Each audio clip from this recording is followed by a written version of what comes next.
ഇന്ന് നമ്മൾ കുഴപ്പമില്ലാത്ത സൈസ് ഒരു ചെമ്പലീനെ പൊക്കിയിട്ടുണ്ട് കേട്ടോ. കാസ്റ്റ് ചെയ്യാൻ വന്ന സമയം നന്ന രാവിലെ ഒരു 6 മണി ആ ടൈമായിരുന്നു.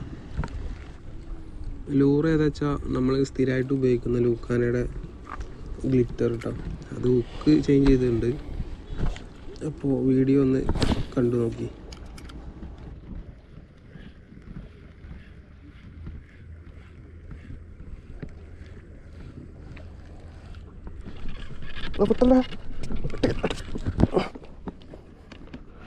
അയ്യോ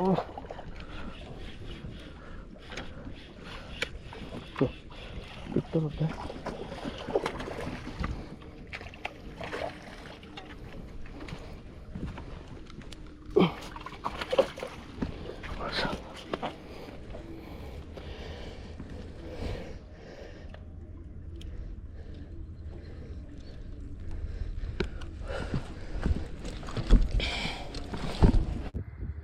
നല്ല പുതിയ ഹുക്കൊക്കെ നോക്കി വാങ്ങിച്ചതായിരുന്നു. കുറച്ച് കഷ്ടപ്പെട്ട് നല്ല ഫൈറ്റായിരുന്നു.